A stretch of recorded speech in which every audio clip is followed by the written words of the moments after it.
Supreme কোর্টের রায়ে প্রায় 26,000 চাকরি বাতিল হতেই দিক বিদিক জ্ঞানশূন্য হয়ে পড়েছে তৃণমূল। আর তা থেকেই বিজেপি এবং বামেদের লাগাতার আক্রমণ করে যাচ্ছে বঙ্গের শাসক দল।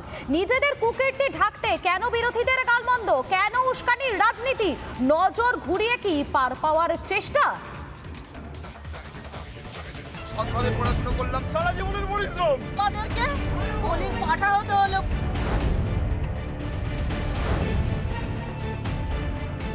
কালকে কাজ হারা হয়েছে, চোখের জল ফেলছে বিকাশ রঞ্জন ভট্টাচার্য।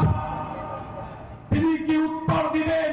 বিরোধী দল নেতা, বিজেপি রাজ্য সভাপতি, তুমি কি উত্তর দিবে? দেশের প্রধান বিচারপতির রায়ে চাকরি গিয়েছে 25,752 জন শিক্ষক ও শিক্ষাকর্মীর। চাল থেকে কাঁকড় আলাদা না করায় ফেলে দেওয়া হয়েছে পুরো বস্তার চালই। যোগ্য অযোগ্য বাছাইয়ের দায়িত্ব যাদের ছিল, সেই এসএসসি দায় ঝেড়ে ফেলাতেই পরিস্থিতি হয়েছে জটিল। এই অবস্থায় বহু যোগ্যের চাকরি চলে যাওয়ায় কুমিরের কান্না শুরু করেছে তৃণমূল। ভাবখানা এমন যেন মেধাবীদের জন্য কতই না দরদ। চাকরি হারাদের জন্য বুক ফাটছে, প্রাণ কাঁদছে শাসক নেতাদের। এবার তালিকায় জুড়ল মালতীপুরের তৃণমূল বিধায়ক তথা মালদার জেলা সভাপতি আব্দুর রহিম বক্সির নাম।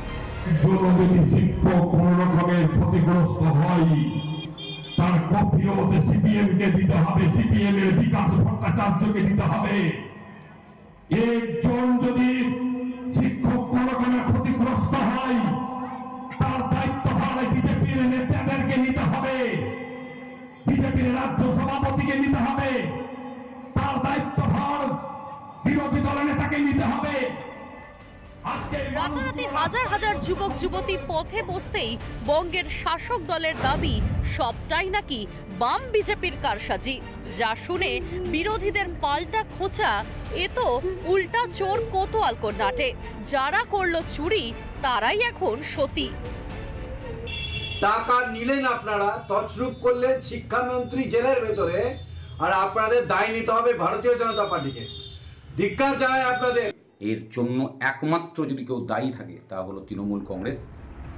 আজ যে তৃণমূল সুপ্রিম কোর্টের নির্দেশের ওপর চোটে লাল, সেই তৃণমূলই 2017 ত্রিপুরায় 10,000 শিক্ষকের চাকরি যেতেই স্বাগত জানিয়েছিল আদালতের রায়কে। তাহলে এখন কেন উল্টো গাও না? চুরি করবে তৃণমূল আর দায় নিতে হবে বিরোধীদের? মালদা থেকে দীপঙ্কর গোস্বামীর রিপোর্ট, রিপাবলিক বাংলা। নানা ধরনের কন্টেন্ট দেখার জন্য লাইক করুন, শেয়ার করুন আমাদের ফেসবুক পেজ, সাবস্ক্রাইব করুন আমাদের ইউটিউব চ্যানেল। পাশাপাশি অন্যান্য ব্রেকিং নিউজের জন্য অবশ্যই চোখ রাখুন রিপাবলিক বাংলায়।